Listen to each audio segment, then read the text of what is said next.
Hello everybody, it's Stephen and Walter here for another episode of So Chatty, episode number 43 for January the 14th, 2022. Do you realize today is my half birthday?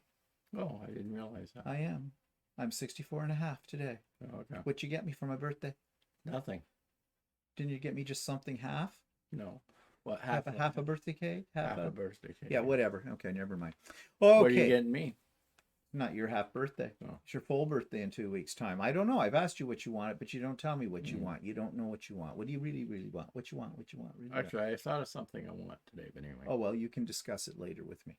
I thought of something too, but we'll wait and see. Actually, I didn't really think of anything. Anyways, that's not what today's show is all about. Today's show comes from a suggestion from one of our subscribers who wanted us to talk about pantographs. Pantographs are basically paper patterns you use on a long arm quilting machine in order to quilt, and especially if you're not comfortable with doing free motion, that kind of thing. So in a sense, it's kind of the equivalent of there are stencils you can get that you can, put chalk through the stencils on a quilt you're going to do on a domestic machine. Well, you don't need any chalk with this. And so we're going to talk a little bit about what these are, and we're actually going to take you into Lucey and show you the setup for doing a pantograph, because I've already set one up, and I might even just do a little bit of a row to show you what it's all about and how I handle it. Now, before we get any further on all of this, do remember that we have not had a long arm machine for that long. But I have done several pantographs, and I've done pantographs before when we used to rent time on the machines at Whirls and Swirls, which is our local long arm quilt store and my dealer as well for this. And we'll talk a little bit more about her during the course of this video today. So if you own a long arm, you probably already know how to go about doing a pantograph, and you might do it slightly different than I do it. I do it the way that I was taught by Tracy when I took a course with her. So, and I'm sure just like anything in quilting, there's always different ways you can do things, whatever works for you, your machine best. Okay, so let's talk a little bit about getting your machine ready before you can do a pantograph or do any kind of quilting on it. Now, this video is not going to show you in detail how I lay out my layers and get it all together, but I did do a little video just showing you what it looks like before you start doing a pantograph on it. So I'm going to insert that video in here right now. So I want to show you first of all what a quilt on my Lucey looks like, as you can see here. Now, I'm sorry that this video might be a little blurry, but my camera conditions are not ideal, and I've been playing around with them, and I'm still having some problems with the equipment, so bear with me, please. So you can see here I have my quilt already laid out and basted. There is the background fabric is here, and just to show you what the background fabric looks like, here's a little sample of it.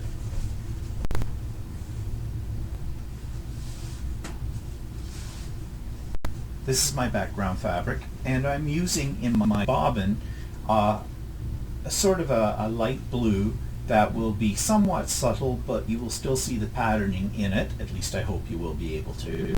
So that's the background fabric. It was laid out and attached to Lucey first. And then, after I had it all hooked up to Lucey, then I lay out my batting. And you can see I have more than enough batting, and I have more than enough backing on here, so it goes out quite a few inches. You want to go out, I would say, to be safe, I'd go 4 to 6 inches outside of the edge of your quilt on either side, because your quilt will swish up a little bit as you quilt it, so better to have a little bit more. There are some clamps, I don't think you can see them in the video, on the ends that hold things out this way, and it's clamped into the rollers on here. Now I do something that's called floating quilt on top of it. So the batting, I have it laid out on top of the background fabric or the backing fabric first, but I don't do anything to anchor it, it just lays there. And then I do the same with the quilt top, and I lay it and smooth it all out and straighten it up. And then I take it and I baste along the top edge, very close about 1/8 of an inch to 1/4 of an inch, all the way along the top, and then I based along the side up to the roller edges as well in the same manner. That secures all the layers together and has it prepared and ready for quilting, which would be the next stage of this. Now, there's a great advantage to having a long arm, I have found, when it comes to just layering your quilt. It is so much easier on this apparatus to get your quilt and all your layers nice and smooth. No bulges. You can see there are no bulges in this. It keeps the quilt nice and taut, so when you're quilting you don't have fabric building up underneath your needle and creating one of those lovely little lumps that you can get. And it takes less time. At first, when you get in a long arm, it does take a little bit longer, but now I've got it down to a procedure, and so it doesn't take me long to layer out this quilt. In the old days, when I used to spread it out on the floor or on all my folding tables, it would take me, well, upwards of 2 hours or more, because I was pinning it as well to avoid, I was using combination of spray basting and pinning to, make it as smooth as possible. So when I was putting it under my domestic machine's needle, I wasn't getting bumps or bulges. Real pain in the butt. It takes here, maybe 20 minutes to half an hour. I'm not the fastest person when it comes to laying this out, but it's not a race. But it's still so much better, like 3,000 times better than doing it if you don't have a long arm. And not everybody has the luxury to have a long arm, but oh well, too bad for that. So next thing I'm going to do is I'm going to show you how I set up my pantographs and and talk about that. Okay, so that video gives you a bit of an idea of what your quilt looks like before you start to actually quilt on it once it's set up on the machine. And as I said in the video, that in itself is worth the price of a long arm, because no longer do I have to crawl across the floor, try to get the wrinkles out, set up all kinds of elaborate table settings so that I can smooth all the bumps out and pin it all down and spray baste it, which used to take me 2.5 hours to do, and I hated it. I absolutely hated that. On Lucey, it takes me maybe half an hour. Maybe not even that long. It depends on how big the quilt is and how well prepared I am beforehand with everything ready to go. So it makes that so much easier, and you are pretty much, if you smooth it all out, as I showed you on that video, guaranteed not to have any bumps or little bird's nests or things like that in it. So that, I think, makes the cost of a long arm worth it. But of course, there's so much more. So, pantographs. What are pantographs? Well, they are basically rolls of paper you buy, a long strip of paper that fits on the table that is part of your long arm setup at the back. You lay it out and you quilt from the back of your machine. There's a laser light on the back of your machine, and you essentially trace this pattern using the laser light, following it around. And on the front of your machine, the needle is doing its thing. So you can get a very professional edge-to-edge quilt design by doing it this way. So if you're not comfortable with free motion quilting, or you want to do something that's a little bit faster, then a pantograph's the way to go. And I think the majority of long arm quilters, when they first get a long arm and that, probably do pantographs. Well, provided they don't have a computerized system. Well, yeah. I mean, if you have a computerized system on your machine, then yeah.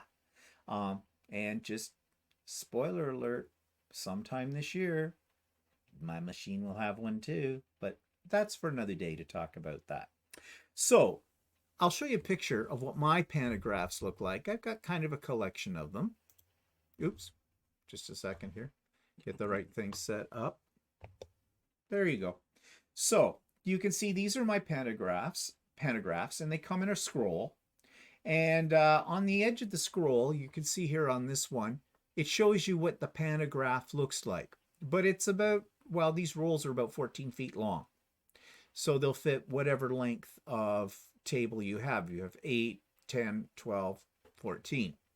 And just another look. These are a couple of rolls you can see here. This shows me what the pattern is on it. So when you put it out in your machine and unroll it all, that's what it looks like. Now that's the one I have currently on my machine. I'm going to show you this again when we move into the other room for this. I have not done this design before. It is sort of a stylized type of feathers. And I thought with the quilt, and you've already seen that quilt on the machine, I thought this might look kind of nice. And so that brings up the whole discussion as to how you pick a pantograph for a quilt. Well, really, it's up to you. It's whatever you like. But really, in general, the unofficial rule of thumb, and there's no such thing as quilt police, so you can feel free to do whatever you want with it. If your quilt has a lot of very geometric shapes in the piecing, a lot of straight lines, then you might want to move for contrast to something that has curvy lines when it comes to your quilting. But again, that's not written in stone. You can do whatever you want to do. Since the quilt that I'm doing has a lot of stars on it, and so there's a lot of points, and it's a lot of triangle shapes, I've decided I'm going to soften it a little bit by using this stylized feather kind of design. Now, pantographs can be very, very detailed. I have one that's a feather design with pebbles. I have not yet tried that one because it does take, even though pantographs are just tracing, you do not stay inside the lines, but no one would ever know. As long as you're within about 1/4 of an inch of the lines, you have to think of a pantograph more as a suggestion rather than you have to be dead on. And you won't be able to. You will not be able to get it to do it. Yeah, you've done a little bit of pantographing, right? So you know that you just can't be dead on with it.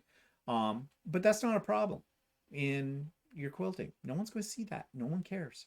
No one's going to take your pantograph design, lay it down on top of the finished quilt and go, oh, you went outside of the line over there. No. Now, if you go out by 2 inches, it might be a problem because then you'll have lines overlapping and that'll just look like a mess. But your machine, they move very freely, very smoothly. So, well, you'll see that in a few moments. Okay. So this other things I'm going to talk about when we get in there. So that's really all there is to pantographs. How much do they cost? Well, it varies, but you can buy them online, have them shipped to you. There's a place in the States, it's called Urban Threads. I think it's called Urban Threads. Urban, or is this called? No, it's Urban Threads, I think. And they have hundreds, literally hundreds of. Is it Urban Threads or Urban Elements? That's it. It's Urban Elements. Urban Elements. And I think they spell elements with a Z instead of an S at the end of it. They have thousands, and they'll ship them to you. They run in American dollars about, depends on the size, anywhere from about $19.99 up to maybe about $25.99. Not terribly expensive, and they're reusable. You just roll them up afterwards and store them like I'm storing them in cheapo garbage can things, waste baskets, just with a rubber band around them. So they're not expensive, really. And there are several places here in my area where I can also buy them. In fact, those places buy them from Urban Elements as well. Urban Elements seems to have the market cornered on this kind of thing. Now, you can also, and I've tried this, you can download a PDF version of the pattern. And basically, it prints it out in 8.5 by 11 sheets of paper. But you have to tape all your pieces of paper together and get it lined up. And I found that I did that with one. And because I wanted it now, I didn't want to wait for it in the mail. It wasn't, I think it was a little bit cheaper. I think it was something like $15.99. Well, it probably wouldn't be wide enough, would it, or as wide as these pantographs? Right? No, but in some cases you have to put them in 2 layers across and then make them long. And that's a bit of a pain in the butt. Yeah, it works. but you got to tape it down and, It's line like it up. printing off PDF patterns for clothing. For clothing, yeah. But I mean, that's a little different. So yeah. So really, it's just worth ordering it in its entirety, not doing a PDF and printing it out. yeah, it'd be yourself. nice to have a big one long sheet. Yeah, to do it. And then there are different widths of them as well. Some are called a single roll or a single row, and they tend to be like this is a single row, but it's a double roll. And in fact, it's such a large pattern that it covers more area of the quilt. You can get ones that are sort of half that size, and they call those a single row, and you have more passes. It's a finer design. It's just up to you how quick you want to get finished your quilt. But doing it with a pantograph, once you get into the motion for this, it goes fairly quickly. You can do a queen size quilt, depending on the pattern, in probably a couple of hours or 3 hours. I tend to take breaks because you go stir crazy. You're staring at the pattern, looking at it with the laser light, and you kind of need a rest from that. Also, it can be kind of hard on your shoulders and on your back as well, depending on, a lot of people will clench the machine, and you don't. You shouldn't clench it. And we'll talk about that in a moment too. I'll show you what I mean by that. But anyways, I think, anything you want to add in this area about pantographs? So no, well, Walter does not have a lot of experience with pantographs. He's done a couple on that, but you haven't done any on my machine, have you? Oh, you tried I did it. a little bit, Yeah. but I haven't. I did mostly at Tracy's part. I still have a quilt laying upstairs I need to do, but Well, you should do that. You should really do that. I'll help you layer it, and then you can pick a pattern and go ahead and do it. Okay, having said that, we're going to move into Lucey's room, and Walter's going to be using my camera, my iPhone camera, to show you what we want to show you with that. So, hang on. Okay, so Walter's manning the camera here, so I take no responsibility if there's bad videoing happening in this room. I would have liked to have done it with my overhead camera that I have up in the ceiling, but the system I have just doesn't do it very clearly, so I thought this would be better. So this is the pantograph, and I'm going to point out a few things about this. You can see it's quite long, and you can see that the quilt. So you want your pantograph to be longer than your quilt. This is a 12-foot table. This is what's called a table, and this is what the pantograph sits on. I thought your table was a 10-foot table. Is it a 10-foot? Yeah. Oh. You didn't buy the 12-foot. Oh, okay. Fine. I stand corrected. It is a 10-foot table. Anyways, this is the table. Now, there's some things I want to point out to you about this table. You're probably getting a glare because we have overhead lights, and there's a piece of plastic that's across here, and the plastic is split in the middle, and that's what you put your pantograph under, and that protects the pantograph. Also, sometimes you might want to write notes on your pantograph when you're using it. Like, these patterns can get you very confused because they go forward and backwards all the way around. So I sometimes will take a dry erasable marker, and I will mark little arrows if I'm confused about the direction, just so I am going in the right direction. Because although you can see the quilt on this side and the needle is over here, you're looking down here, and I don't know how well this will pick up on the camera, but if you notice down here, there's a little laser dot. This is a laser light, and you set this up. It's already been set up to where it should be, and that's what you're going to use to trace. I don't know if I can see the laser light. You may not be able to see the laser light around here. Little red dot. It's hard to see if it is showing up, but trust me, there's a little red dot, and you just use that, and you can see the motion that I'm doing, and you can see how freely this moves. Look, one finger. It's a very smooth operation. There are handlebars back here with the controls for making the needle work. Same as what's on the front of the machine. So this is the back of the machine, and this is where you're working from.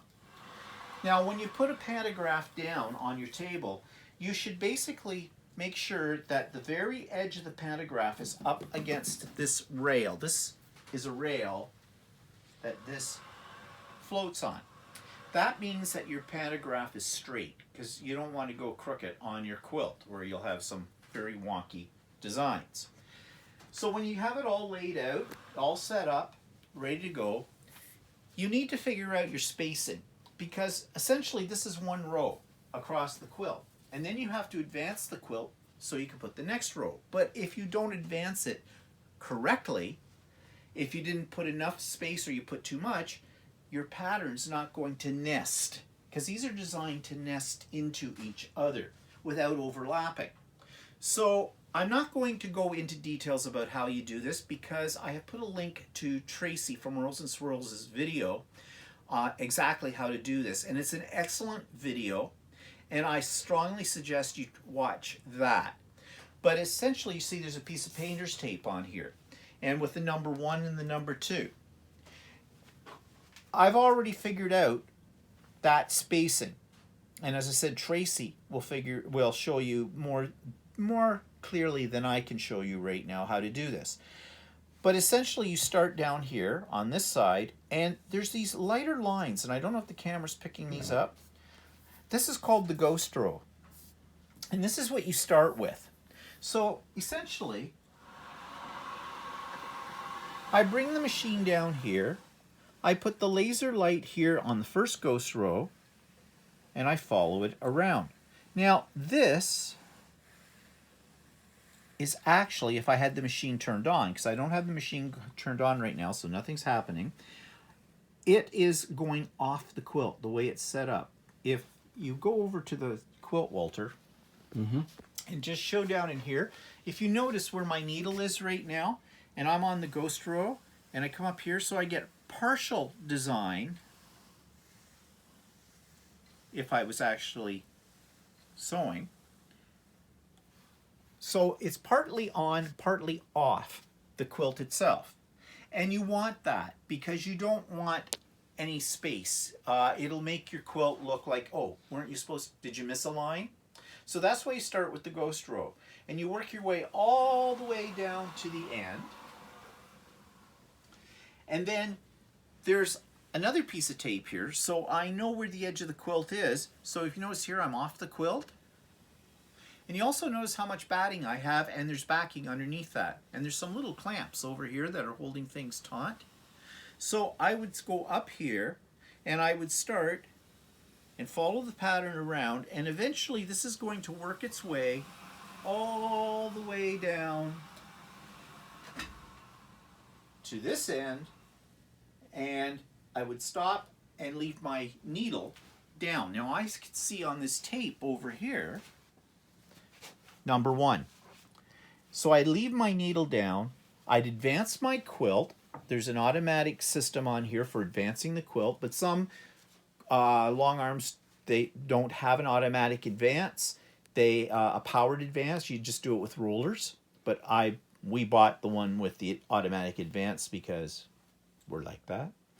And that means let's pretend we were advancing it. As we were advancing it and the needle's down, this little dot, the needle's going to move up here, and we stop the advancement once that comes to the number 2. Then we base the quilt on each side, and we bring it back, and we start down here again, and go through all of this, and go all the way back to the other end, and then come back. And it finishes at 1. So that's what you're going back, and you're going back and forth, back and forth. Now, you might be a little confused by my explanation of this, and that's fine. The one, Tracy's video explains it very, very well, because she's done this many, many times, but it works. When it comes to picking your thread, for this particular quilt, because it's got a lot of bright colors in it, but I do have a lot of white space, I decided to go with a yellow, almost a lemon yellow on the top part. And you saw in the other video that I put the clip in what I'm using for backing. And I've got a bobbin that's in a shade of blue that I think will work well with the batting as well, or the backing. Color's up to you. It's all a personal choice. Personally, I don't think you can pick a bad color, especially if your quilt's got a lot of colors in it. Pick something that's already in there, and it depends. If you're not sure of yourself in your quilting, and you want to be a little more subtle, just so your mistakes, if you think you're going to make mistakes, use something that blends in a little bit better into your quilt. But if you want to make a statement, pick something bold. And I'm getting to the point now where I'm getting a little bit more comfortable doing this, so I'm picking a little bit bolder colors, because a quilt is not a quilt until it's quilted. So, and that's all there is to it. Now, I'm not actually going to, well, maybe I will put the needle down, and we'll show you how this. I'll do the ghost row, so you get a sense of this. Now, one of the things Tracy talks about is death grip. Just don't hold it like this and try to move it around, because you tense up. And when you do that, you're, especially with something like that has curves in it, you're going to be too tense and you're going to go jaggy. As I said, don't worry if you don't hit the line right on. It's okay, no one's going to notice it. I tend to, she suggests putting your hand on here and one hand here, not holding both of these like bicycle handlebars, but put a hand here and that guides it. What I do is I use one hand. I find it, I use one hand and my fingers, my fingertips. The other thing that she suggests, and I've already done this today once already, but you notice what I'm doing? I'm following my line without the needle going. And this just gives you a feel for how the motion is around the curves and things like that. So if you go through your whole pattern once without using the needle, you'll get a good sense of it. She suggested actually, but I've never done this because I'm lazy, take your needle right out and then turn the machine on as if it was going to work, because you will feel the vibration of the machine. You'll hear the sound of it. She says it's a more reliable way of getting the feel of it. I don't want to take my needle out and then have to rethread the machine and then put all that kind of stuff, so I'm lazy, so I don't do that. And this method I'm just telling you now seems to work for me. So, to get started with this, I come over and I want to be a little bit off the quilt. And here we go. I'm just doing the ghost row.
Okay, so if you look, you can see here. Now this was the ghost row.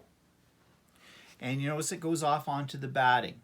And you can see some of my basting stitches. The basting stitches, when I take the quilt off when it's done, they will hide underneath your binding. And what I often do is I trim my quilts just slightly as well, and that usually actually removes that basting line too. But now I know where the position is. Now for the next row, but I'm not going to do it because this is somewhat elaborate and it would take a little bit of time. But it's the same thing. Now what I do is I would just go up. I'm not going to do it because I haven't broken my thread or anything on here. But I would just go up and follow it around, and it'll lead me the path of this. We got this on here. The path of this will eventually lead to here. I will go up on the tape. That'll be in the batting. It won't be on the quilt. Put my needle down here, and then I will advance the quilt until that laser light comes down to number 2. And now I know I've got my right spacing. So these will not touch each other. They will nest when I do it again. And I will, before I start it, I will just extend my basting line down on the edges of the quilt. And that's all you do. And when you get to the bottom of your quilt, you will find that this is what's called floating. And I already mentioned that in the previous video. So when you get down to the bottom of your quilt, there is nothing anchoring the bottom part.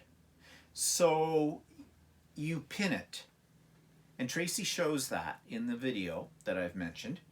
You pin it with great big pearl head pins just to hold it secure. Do your last row closest to those pins, but do not quilt on a pin because you will break a needle and it could cause problems. So be careful with that. Tracy recommends you count the number of pins you have put into your quilt and count them out so you don't miss anything. And then you'll take them out, you'll baste across the bottom of the quilt and do your last row. Now the thing is, you won't have a full row of here. Now you could, and I've done it, but it wastes backing fabric and it wastes batting. Well, I don't have a problem with that because usually the amount of fabric you're wasting is, if you've cut everything close to the size that you need, and you should always cut your backing and your batting at least 6 inches, 4 to 6 inches larger all the way around than the actual quilt top, because your quilt top shrinks as you quilt, and so it pulls in that material. You should mark where this is going to end. So let's just say out of, oops, I can't do that because haven't cut my thread, so I can't move the machine. Okay, let's say only this much of my pantograph is going to go on the quilt. The rest of it from here on out is just going into the batting and the backing.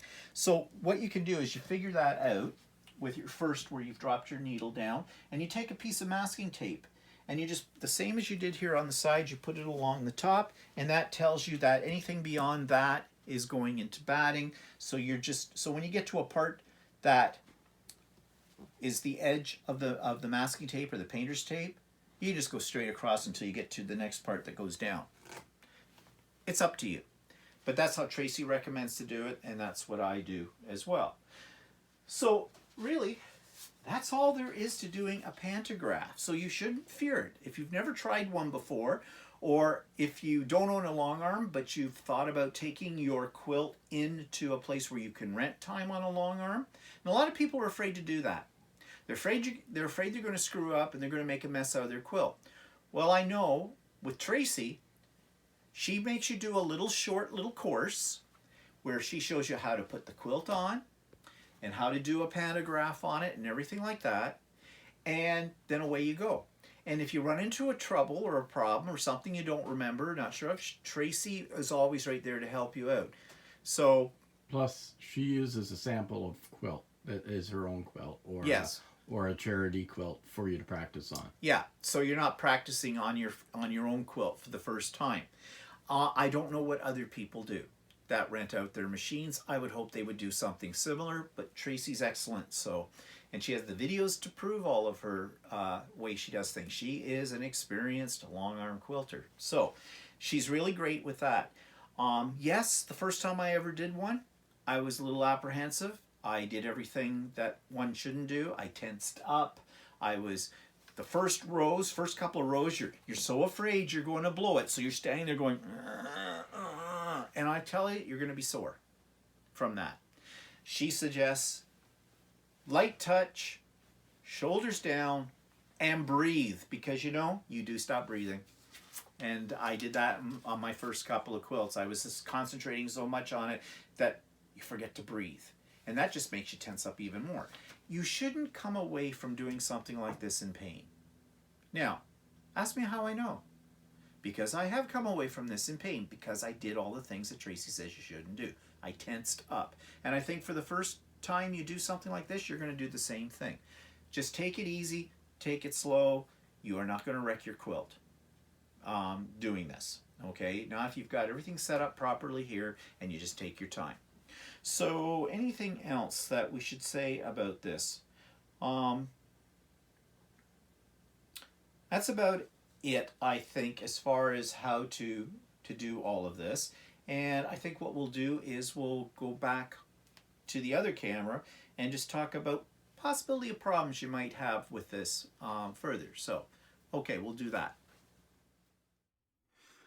Okay, so we're back at the other position here now, and just I was trying to think of what problems you might run into that I haven't spoken to already. I mean, I've talked about body positioning. I've talked about, you know, having a loose grip on it. I've told you not to worry. I think the number one thing that you have to remember when you're doing a pantograph is don't sweat it. Okay? The first time you do a quilt, pick a quilt that might be a charity quilt, or you're making somebody a dog's bed, or something that you really aren't that worried about.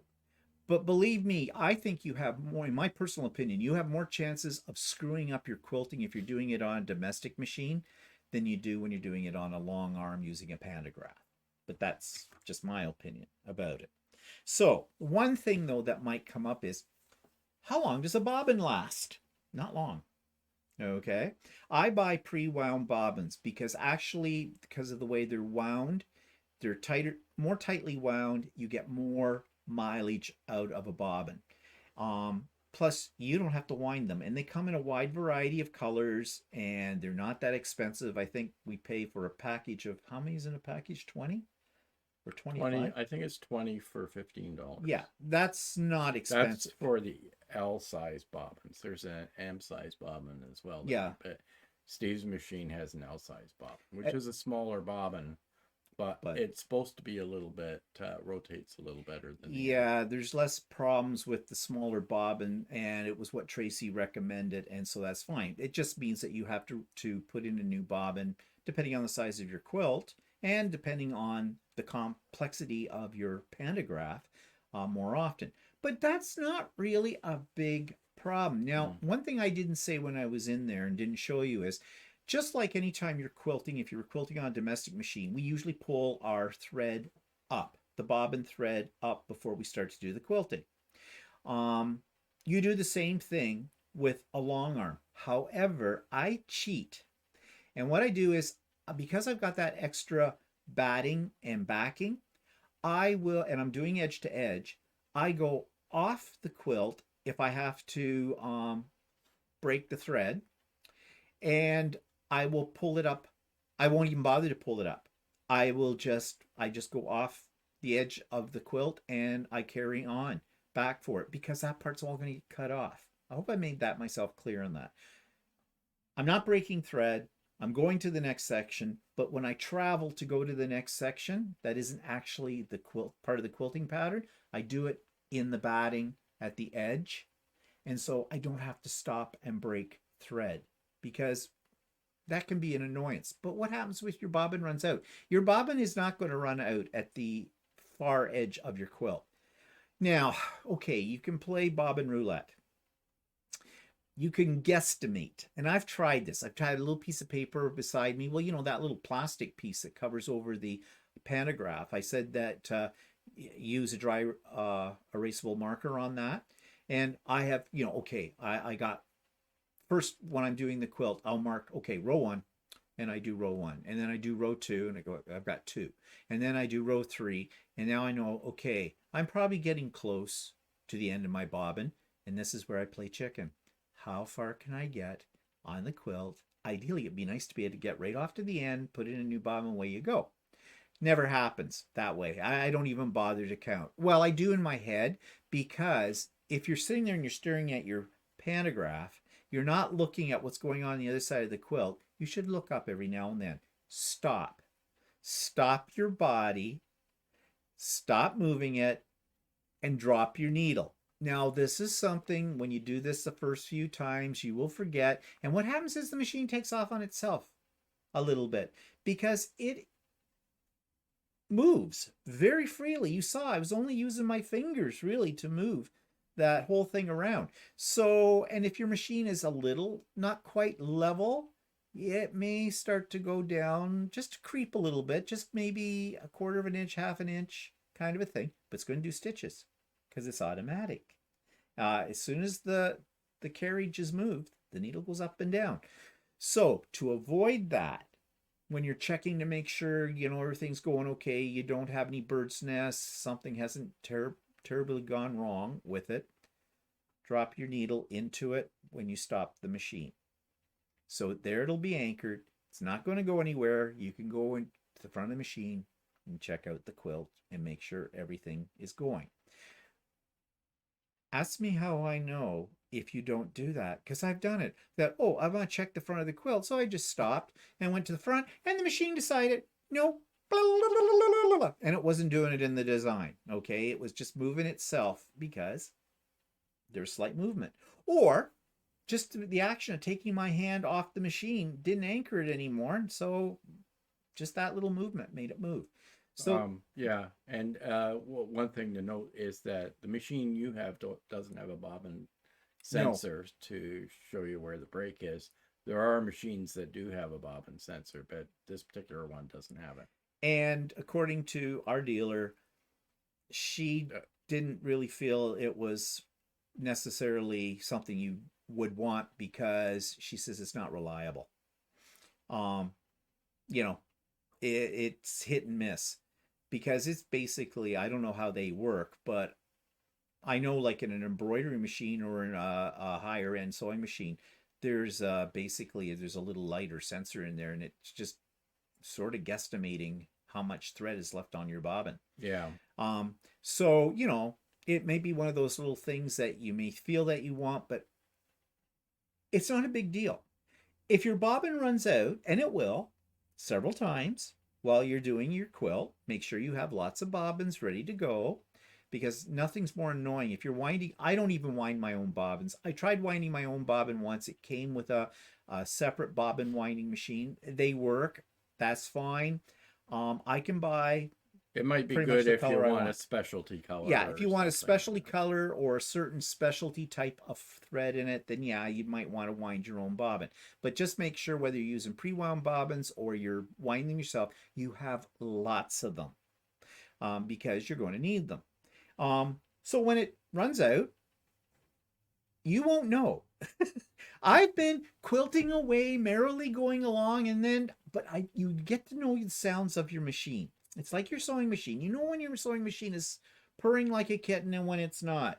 You know, it's making certain noises that you go, that's not a good noise. I mean, anybody that's sewn on a domestic sewing machine knows that you can go happily sewing along and then find out you don't really that you're out of bobbin thread. Well, same thing with a long arm. Okay.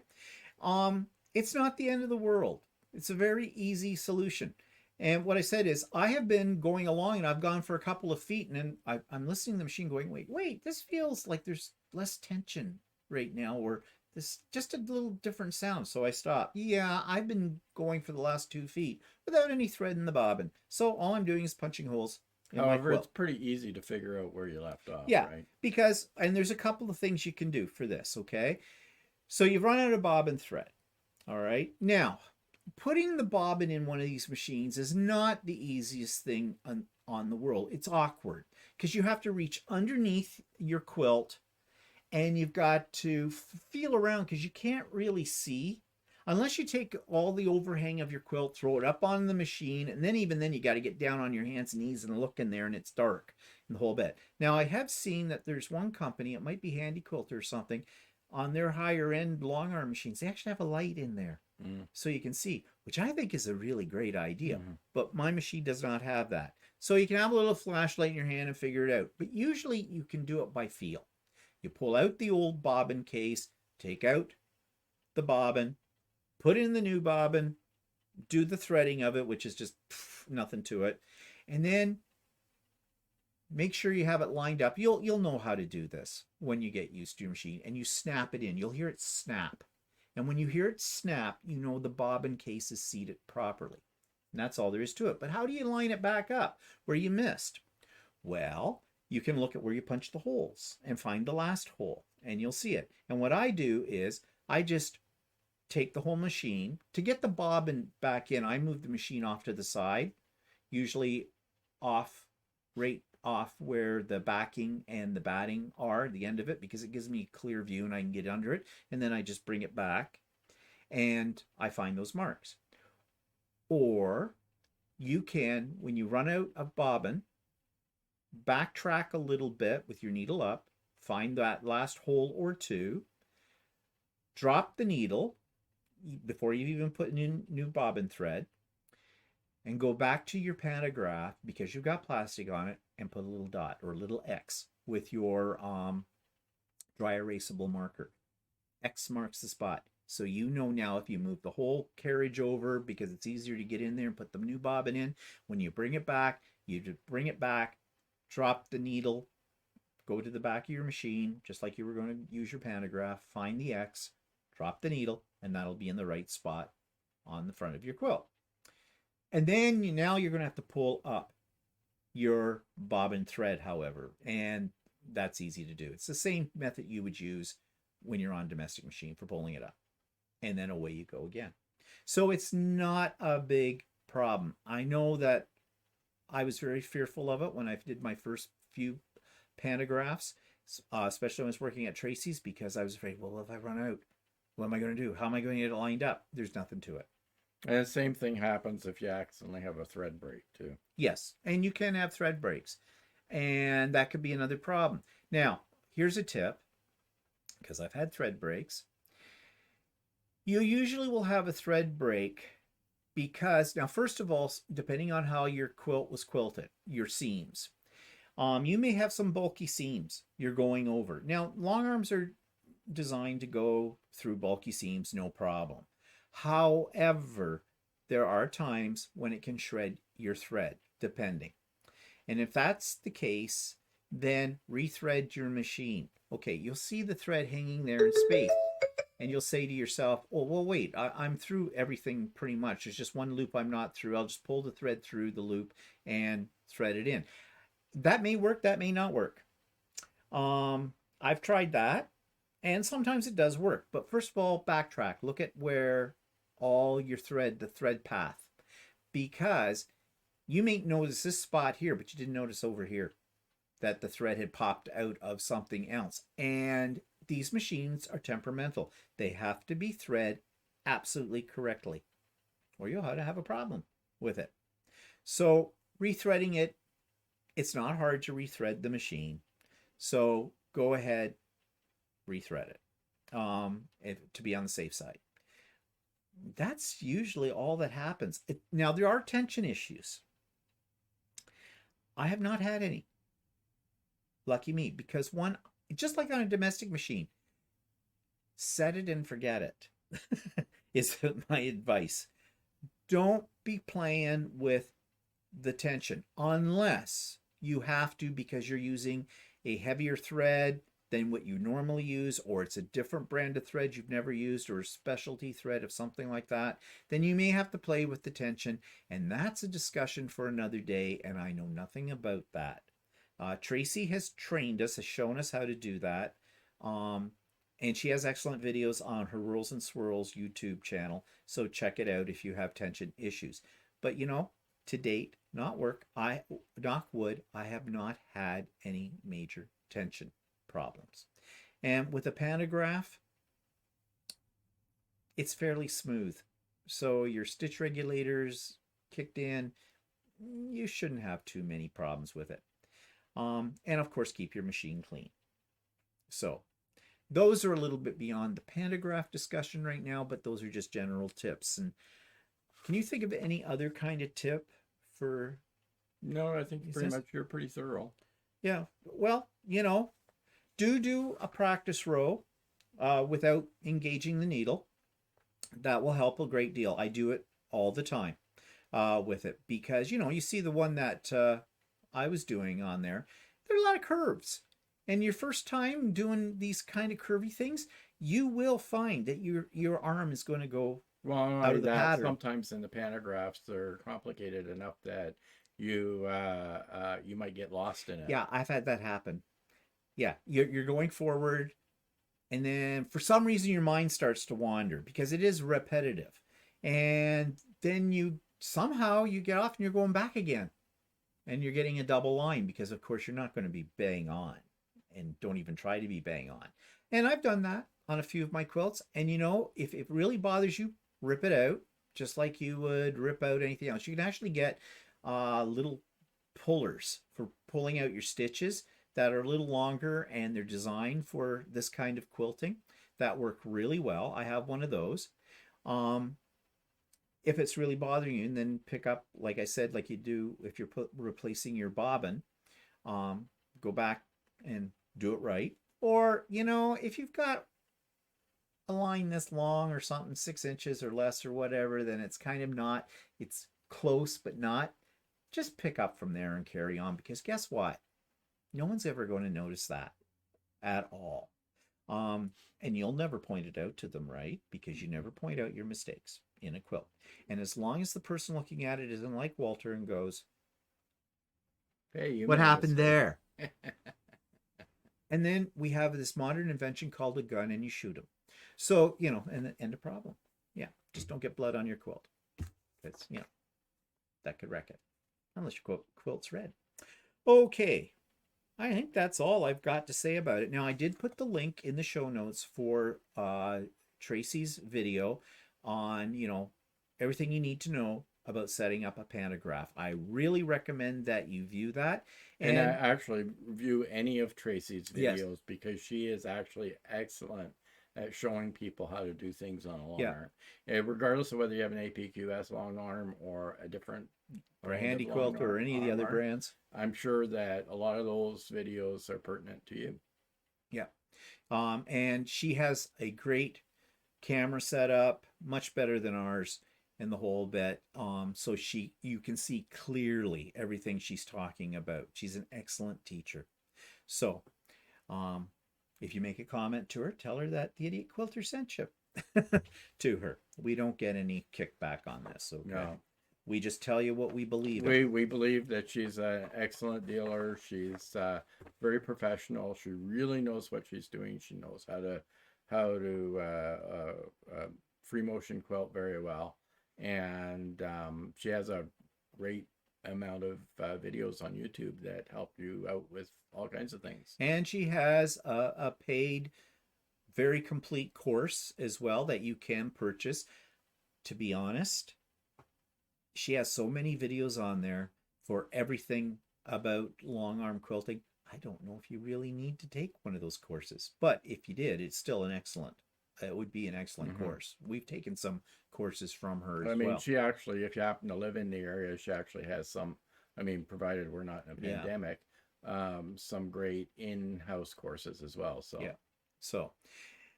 So anyways, and it's in our area in Ontario, Oshawa, Whitby area. She's actually located in Whitby, the town next door.